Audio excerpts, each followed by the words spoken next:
The moment my daughter decided I no longer mattered happened during a New Year gift exchange.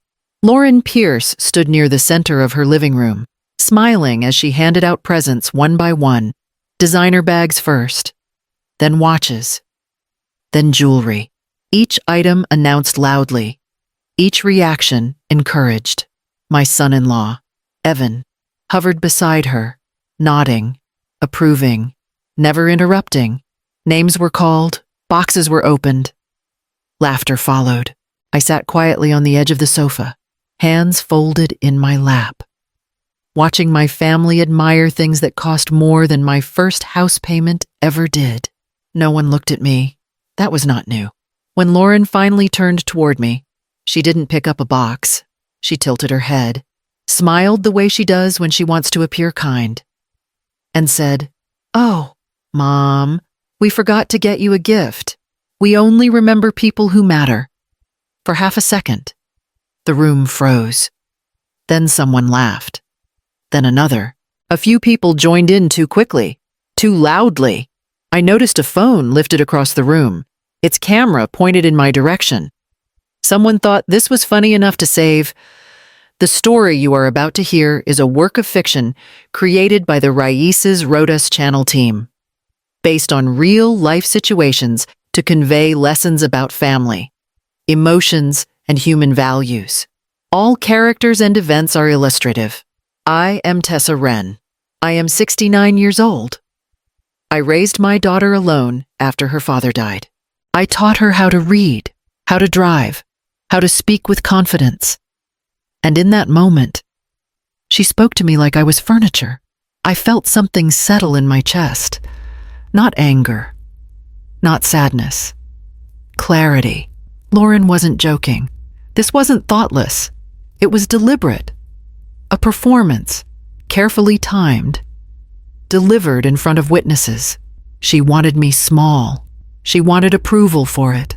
So I smiled back at her, not tightly, not politely, just enough to let her know she hadn't won anything yet. The laughter faded, unevenly. No one rushed to fill the silence. Evan avoided my eyes. Lauren's smile faltered for a brief moment before she recovered. I stayed seated. I said nothing. I didn't need to. Because while everyone else thought the gift exchange was over, I knew something they didn't. This was only the beginning. I asked myself that quietly as the laughter from the living room faded. Because this moment did not come out of nowhere. It had been forming for years. Lauren was 9 when her father died. I remember kneeling in front of her, holding her hands, telling her, "We will be all right." I worked longer hours after that. I learned how to stretch groceries, how to fix what broke, how to sit through school meetings alone. When she cried at night, I stayed awake with her. When she succeeded, I clapped the loudest. "I couldn't have done it without you," she used to say. I believed her.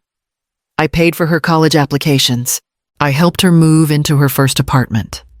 When she called after midnight because her first real job overwhelmed her, I listened until my voice went hoarse. When she introduced me to Evan, she said, "This is my mom. She's always been there, but somewhere along the way, being there became inconvenient. Calls started going unanswered. Visits were postponed, then quietly forgotten. When I mentioned it once, she laughed and said, 'You know how busy things get, Mom.' When I offered help, she replied, 'We've got it handled.' At her wedding, I was seated near the back. During toasts, I wasn't mentioned. I told myself it didn't matter. It's just a phase. I said once, trying to sound light. She smiled politely and said, 'Don't be sensitive.' That word stayed with me. Sensitive. As if noticing distance was a flaw. At dinners like this one, I learned to speak less. When I did speak, conversations moved on without me. Lauren didn't correct it. She didn't need to. Silence did the work for her. What happened tonight wasn't new. It was simply louder. For the first time, she didn't hide it behind excuses or busyness or smiles meant to soften the edge. She said exactly what she thought. And everyone heard it. Lauren didn't always speak the way she did that night. She learned it, slowly, carefully, from rooms where money spoke louder than kindness. After she married Evan, everything became about presentation, where they lived, who they knew, what people saw. Boston rewarded that kind of thinking. Old buildings, old names, old money. Lauren adapted quickly. This city remembers winners. She once told me over lunch, "You have to look like you belong." I nodded. Even then, because I knew what she was really saying. At dinners like this one, she introduced people by their jobs first. Titles mattered. Connections mattered. When someone asked about me, she would smile and say, "She's my mom," and then change the subject. Evan noticed. I could tell. He'd glance at me when Lauren dismissed something I said, his mouth tightening slightly, but he never interrupted her. Silence was easier. Silence kept the peace. "Mom, don't make things awkward," Lauren whispered once when I asked a simple question in front of her friends. I wasn't trying to. I said, "I know," she replied, already turning away. "Just let it go." In her world, letting things go was the same as knowing your place. Lauren measured respect in prices. A watch that cost more than a semester of tuition impressed her. A bag with the right logo earned approval. She once laughed when I mentioned fixing something instead of replacing it. That's not how people do things anymore. She said, "People, not us." What she never said out loud, but behaved as if it were guaranteed, was that I would eventually reward her loyalty with everything I had. That being my daughter was enough. That patience, however thin, would be compensated. She believed I would always understand, always excuse, always leave space for her ambitions, even when they pushed me out. That night, as she stood smiling in front of everyone, I realized she wasn't afraid of me being hurt. She was confident I wouldn't matter enough for it to change anything. The truth was, my year hadn't been quiet at all. I just stopped narrating it for Lauren. It started with a meeting I didn't mention, then another, then a third. Downtown Boston. Small offices, calm voices. People who looked at me directly when I spoke. My financial advisor, Richard Hale, folded his hands and said, "You've spent a lifetime putting others first. What do you want now, Tessa?" I told him I wanted certainty, control, peace. He nodded once. Then we plan accordingly.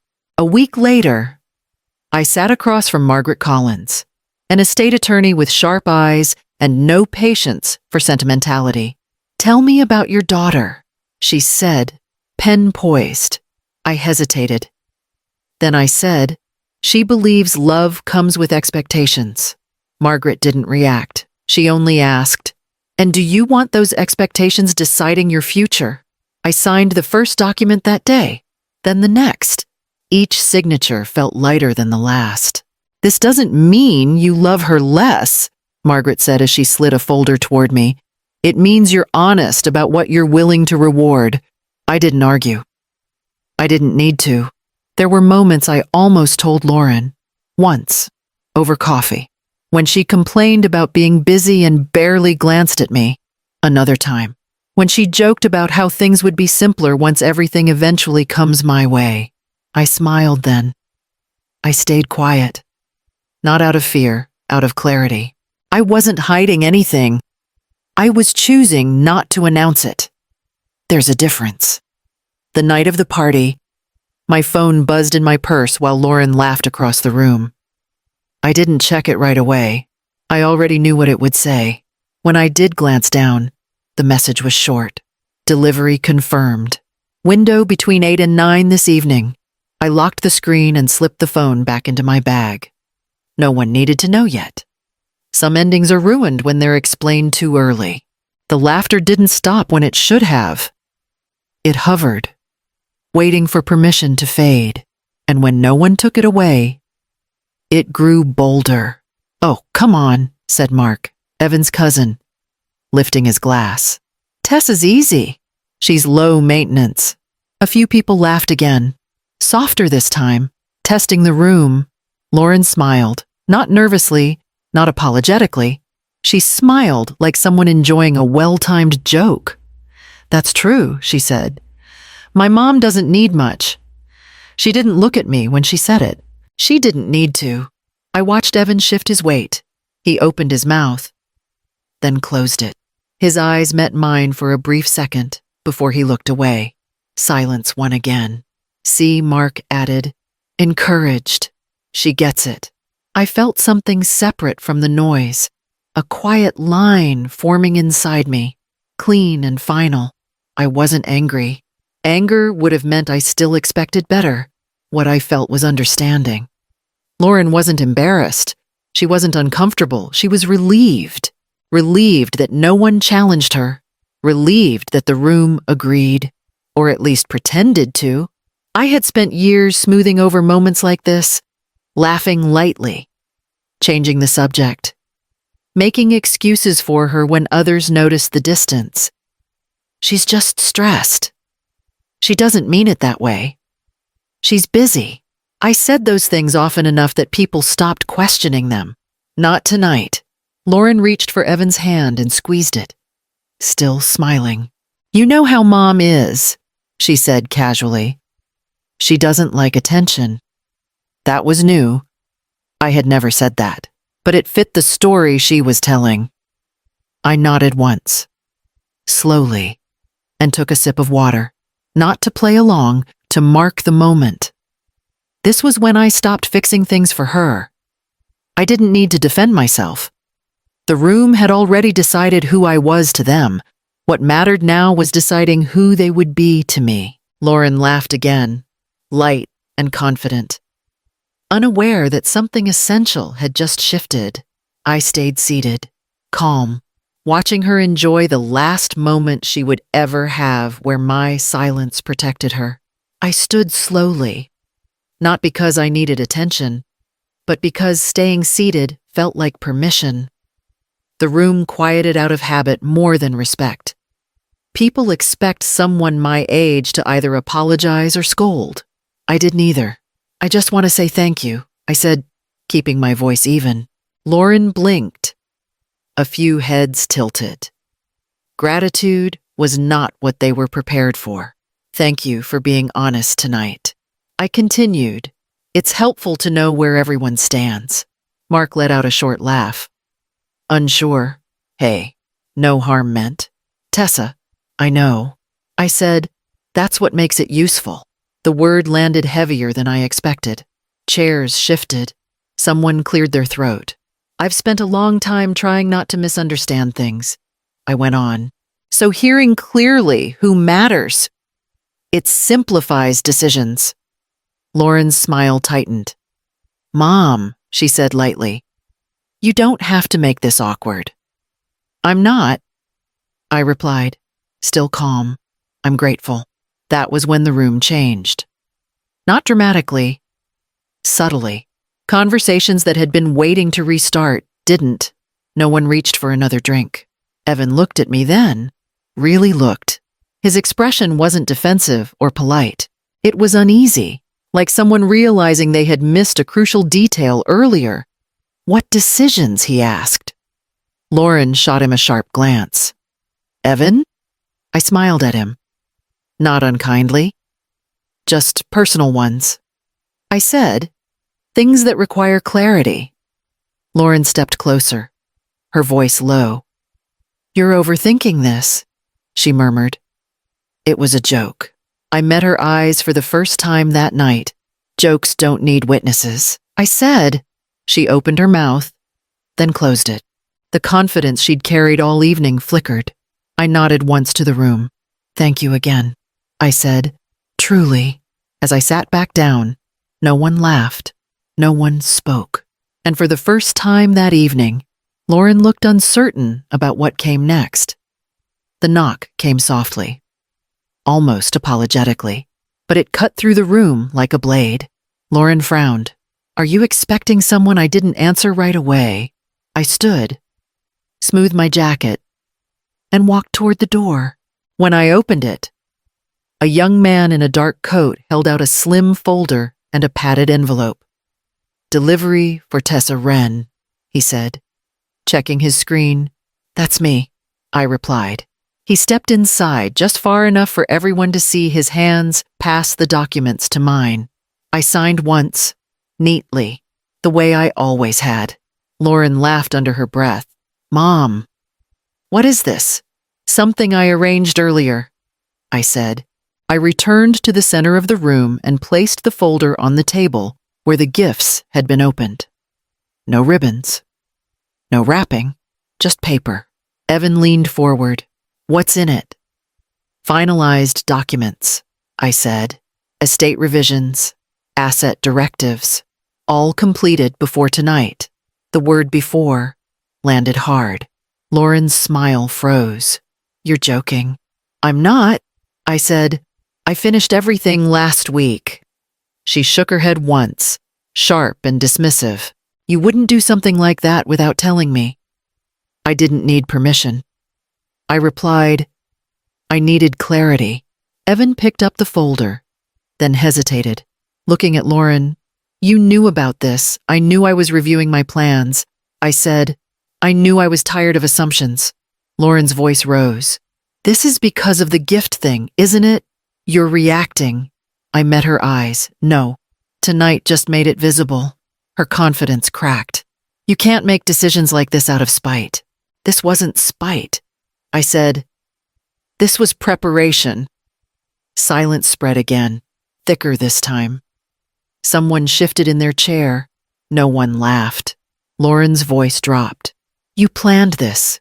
"Yes," I said. "I planned for the moment I would stop being careful." She looked around the room, searching for support. None came.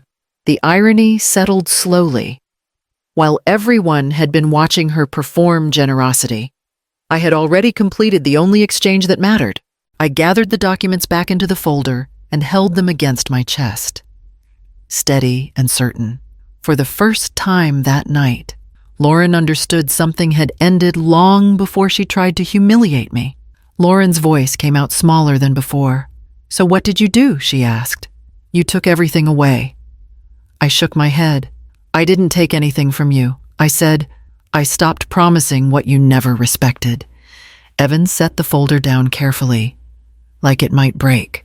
"Inheritance isn't automatic," he said, more to himself than to me. "It never was," I replied. "It was an assumption you both lived on." Lauren crossed her arms. "I'm your daughter." "I know," I said. "That's why this took me so long." She laughed once, sharp and strained. "You're punishing me because I embarrassed you." "No," I said. "I corrected something that was already wrong." The room stayed quiet. Even Mark had nothing to add. "I raised you to stand on your own," I continued. "Somewhere along the way, you decided standing on others was easier." Lauren's face flushed. "You expect me to apologize because of a joke? I expect nothing." I said. "That's the point." Evan finally spoke, his voice low. "Lauren, you didn't have to say it like that." She turned on him. "Don't start." "I should have started earlier," he said. He looked at me then, eyes unsteady. "I should have said something." "Yes," I agreed. "You should have." Lauren stared between us, her certainty unraveling. "So who gets it then?" she asked. "If not me." "No one," I said. She blinked. "What, I didn't transfer anything to someone else?" I said. "I secured my independence.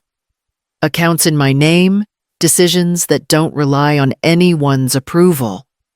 "That doesn't make sense," she said. "It does," I replied. "You just weren't meant to benefit from it." Her voice broke. "You're choosing yourself over your family. I'm choosing honesty over obligation." I said. Evan lowered his head. He understood now that staying silent had been a decision all along. Lauren opened her mouth again, then stopped. For the first time, she had no script. I picked up my coat. This was never about money. I said, it was about what you thought I owed you. I walked past the table, past the empty boxes, leaving behind the certainty she had built her life on. Lauren took a step toward me, her voice changing shape. Mom, you're taking this the wrong way, she said. It wasn't meant to hurt you. I didn't answer. I waited. Silence makes room for truth. She tried again. We were joking. Everyone jokes. You know how these nights get. No one laughed this time. Mark stared at his shoes. Someone near the window folded their arms. Evan stayed where he was, eyes fixed on the floor between us. Lauren swallowed. I didn't think it would land like that. That's the problem, I said. You didn't think about me at all. Her shoulders dropped. I was under pressure. She said, people expect things. They expect us to look a certain way. I know. I said, I spent years making sure you did. She looked up, desperate now. Then help me fix this. I shook my head once. I'm not here to fix it. Evan stepped forward. Tessa. She didn't mean I raised a hand. Not sharply. This is between me and her. Lauren's eyes filled. I'm sorry, she said quickly, as if speed might make it stick. I shouldn't have said it. I shouldn't have let them laugh. She waited. The room waited with her. I felt the old reflex tug at me, the instinct to soften, to rescue. I let it pass. I hear you, I said. That doesn't mean we go back to how it was. Her breath hitched. So that's it. For tonight, I said. Yes. She looked around again, seeking a lifeline. None appeared. The same people who had laughed with her now studied the walls. The table. Anything but her face. You're just going to leave, she asked. I'm going to take space, I said. I need time without explanations. Evan finally looked up. Is there anything we can do? Later? I said. Not now. Lauren reached out, then stopped herself. You're really doing this? Yes, I said. Not to punish you, to protect myself. I stepped past her. No one moved to block me. No one followed. Behind me, I heard her say my name once. Softly. I didn't turn around. The laughter had taught her how little restraint felt like power. The silence taught her what it cost. I left the townhouse without asking for my coat. Lauren stood near the doorway, arms folded tightly across herself, as if holding something together that had already cracked. She didn't follow me. Evan did. Tessa, he said softly, stopping a few steps away. I'm sorry I stayed quiet. I know, I said. That's why this hurts you now. He nodded once, accepting it. We'll figure out what comes next. You will, I said, just not with my silence cushioning it. Outside, the door closed behind me. Inside, whatever certainty Lauren had built her life on stayed where it belonged, no longer mine to carry. I walked a block before my phone buzzed. A message from my advisor confirmed what I already knew. Everything was finalized. Protected and mine. I didn't respond. I didn't need to. Control doesn't announce itself. For years, I believed importance was something other people handed you, earned through patience, sacrifice, and restraint. That night taught me otherwise. Importance is claimed. Quietly, firmly, without apology. I didn't humiliate my daughter back. I didn't raise my voice or trade cruelty for cruelty. I removed access. I removed certainty. I removed the assumption that love obligates surrender. Those are consequences that last. Later, alone, I made tea and sat at my kitchen table. I thought about the years I mistook endurance for virtue. I thought about how often women my age are taught to disappear gracefully, and I decided that lesson ends with me. Here's the truth. I carried out of that house boundaries are not punishments. They are declarations. They say, this is where I stop being available for harm. If this story resonated with you, if you've ever been treated as optional by someone who assumed you were permanent tap-like, share it with someone who needs it. And tell me in the comments what you would have done in my place. Subscribing helps these stories reach the people who need them most. I didn't forget to give a gift. I gave myself peace. I gave myself autonomy. I gave myself dignity. And that gift mattered more than anything they ever put in a box. If someone treated you as disposable, would you still leave them everything?